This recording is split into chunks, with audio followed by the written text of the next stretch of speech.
नमस्ते दोस्तों, वीक 2 के इस अल्टीमेट एक्सप्लेनर और रिवीजन सेशन में सबका बहुत बहुत स्वागत है। आज स्टेक्स वाकई बहुत हाई हैं, तो जल्दी से पेन और पेपर तैयार रखिए क्योंकि इस स्पीड रन को पास करने का सीधा मतलब है वीक 3 में एक धमाकेदार एंट्री।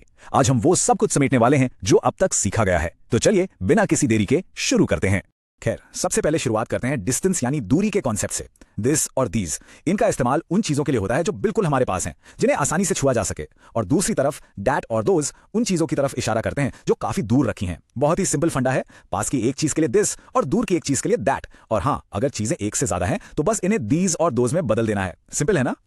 अब आगे बढ़ते हैं और देखते हैं एग्जिस्टेंस यानी किसी चीज की मौजूदगी को कैसे बताया जाए। जब किसी एक अकेले इंसान या चीज की बात हो रही हो तो देयर इज का इस्तेमाल किया जाता है, लेकिन जब एक से ज्यादा यानी ढेर सारी चीजों की तरफ एक साथ इशारा करना हो तब देयर आर काम आता है। एक चीज के लिए इज और एक से ज्यादा के लिए आर। ये एक ऐसा रूल है जो रोजमर्रा की बातचीत में लगातार इस्तेमाल होता ही रहता है। चलिए अब बात आती है क्वांटिटी या मात्रा की।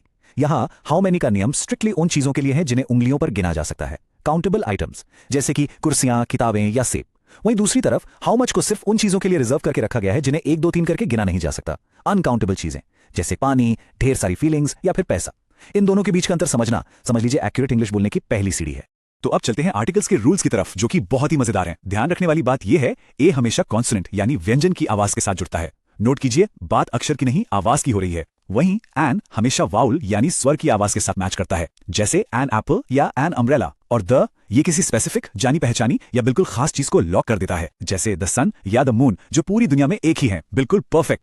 अब वक्त है इन 3 जरूरी प्रीपोजिशंस को साइड बाय साइड कंपेयर करने का। ध्यान से देखिए, इन हमेशा किसी चीज के अंदरूनी हिस्से को दर्शाता है, और टाइम के मामले में ये महीनों या सालों जैसे बड़े टाइम फ्रेम्स को कवर करता है।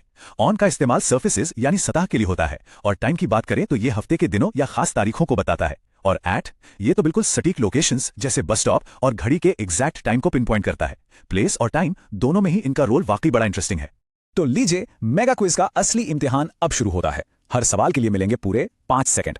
पहला सवाल, ब्लैंक बुक टेबल पर पास है। टाइम शुरू होता है अब, और इसका सही जवाब है दिस, क्योंकि किताब पास होने की बात हो रही है और पास की एक चीज के लिए हमेशा दिस ही तो आता है। बहुत ही बेसिक लेकिन बिल्कुल सॉलिड रूल। सवाल नंबर 2, घड़ी पर है 5 second. Blank is the pain on the table. फटाफट सोचना है, और टाइम अप। सही जवाब है देयर। यहां सेंटेंस एक अकेले पेन की मौजूदगी यानी उसके वहां होने को एस्टैब्लिश कर रहा है, इसलिए देयर इज बिल्कुल सटीक बैठेगा। दे तो यहां कॉन्टेक्स्ट से ही बाहर है। टिकटॉक दोस्तों, जवाब जल्दी से लॉक करने का वक्त आ गया है। Blank apples do you want? और इसका अल्टीमेट जवाब हाउ मेनी ही होना चाहिए, क्योंकि सेब ऐसी चीज हैं जिन्हें बिल्कुल आसानी से गिना जा सकता है। 1 सेब, 2 सेब, 3 सेब, है ना? जो चीजें गिनी जा सकें वहां हाउ मच का तो सवाल ही पैदा नहीं होता। चलिए पहले आर्टिकल चेक के लिए 5 सेकंड का टाइमर स्टार्ट होता है। ब्लैंक ऑरेंज, क्या लगता है सही जवाब? और यहां करेक्ट चॉइस है एन। इसका सीधा सा रीजन है ऑरेंज शब्द के शुरू में आने वाली वाउल यानी स्वर की आवाज। ये सिर्फ अक्षर ओ नहीं है बल्कि ऑ की आवाज है, इसीलिए एन यहां जरूरी हो जाता है। लो जी, हम इस क्विज के हाफ वे मार्क पर आ गए हैं। 5 सेकंड का टाइमर चल रहा है। सवाल है कीज, ब्लैंक पॉकेट, और जवाब है इन, क्योंकि चाबियां फिजिकल रूप से जेब के बिल्कुल अंदर रखी जाती हैं और किसी भी एनक्लोज्ड स्पेस या अंदरूनी जगह के लिए इनका ही तो इस्तेमाल होता है। सिंपल। एनर्जी लेवल हाई रखना है क्योंकि टाइम प्रेपोजिशंस की 5 सेकंड वाली घड़ी टिक टिक कर रही है। पार्टी ब्लैंक सैटरडे, और इसका क्लियर कट आंसर है ऑन। अपना पुराना रूल याद कीजिए, सैटरडे हफ्ते का एक स्पेसिफिक दिन है और हफ्ते के दिनों के साथ हमेशा ऑन लगता है। यहां और कोई प्रेपोजिशन काम नहीं आएगा। सवाल नंबर 7 और टाइमर तेजी से भाग रहा है। मीट ब्लैंक 6 PM, जल्दी से सही ऑप्शन चुन लीजिए, और इसका मजबूत जवाब है एट, क्योंकि शाम के 6 बजे घड़ी के एक बिल्कुल एग्जैक्ट और निश्चित टाइम को दिखाते हैं। जब भी एग्जैक्ट टाइम बताना हो तो एट के अलावा किसी और बारे में सोचना भी नहीं चाहिए। अब बस आखिरी 3 सवाल और वही 5 सेकंड। ब्लैंक बुक्स टेबल पे दूर हैं। सही जवाब है दोज। लॉजिक बिल्कुल सिंपल सा है। किताबें दूर रखी हैं और ऊपर से एक से ज्यादा यानी प्लूरल हैं। अगर एक होती तो दैट लगाते, लेकिन यहां एक से ज्यादा दूर की चीजों के लिए दोज एकदम फिट बैठता है। हम बिल्कुल फिनिश लाइन के पास हैं। फैसला करने के लिए 5 सेकंड। ब्लैंक आर 2 कैट्स, और जवाब है देयर। यह ग्रामर स्ट्रक्चर सही ढंग से बताता है कि उस जगह पर 2 बिल्लियां मौजूद हैं। अगर दे लगा दिया जाता तो सेंटेंस का मतलब ही बदल जाता। मौजूदगी बताने के लिए देर आर ही बेस्ट है।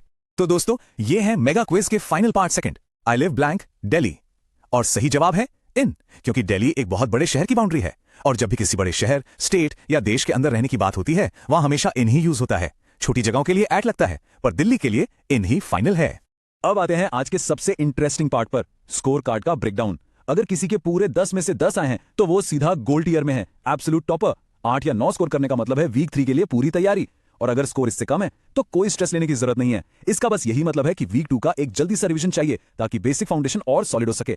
इस एक्सप्लेनर को रैप अप करने से ठीक पहले इन टॉप 3 गलतियों पर एक नजर डालना बनता है जिनसे आगे हमेशा बचना है। कभी भी इन मंडे नहीं कहना चाहिए, हमेशा ऑन मंडे होता है। देयर इज बुक्स बोलना भी गलत है क्योंकि बुक्स प्लूरल है तो वहां आर आएगा। और तीसरा, अ एप्पल तो बिल्कुल भी नहीं बोलना है। स्वर यानी वावल साउंड की वजह से हमेशा एन एप्पल होना चाहिए। ऐसी छोटी छोटी गलतियां अवॉइड करने से कॉन्फिडेंस ऑटोमेटिकली बूस्ट हो जाता है। और इसी शानदार नोट पर हमारा वीक 2 का ये एक्सप्लेनर कंप्लीट होता है। लेकिन क्या सब लोग आने वाले वीक 3 के नए चैलेंज के लिए तैयार हैं? कल से हम व्हाट, वेयर और व्हेन जैसे WH क्वेश्चंस की नई दुनिया में कदम रखने वाले हैं। ये ऐसे क्वेश्चंस हैं जो कॉन्वर्सेशन स्किल्स को एक अलग ही लेवल पर ले जाएंगे। तो आज के इस रिवीजन की एनर्जी को ऐसे ही बनाए रखना है क्योंकि सीखने का ये मजेदार सफर अभी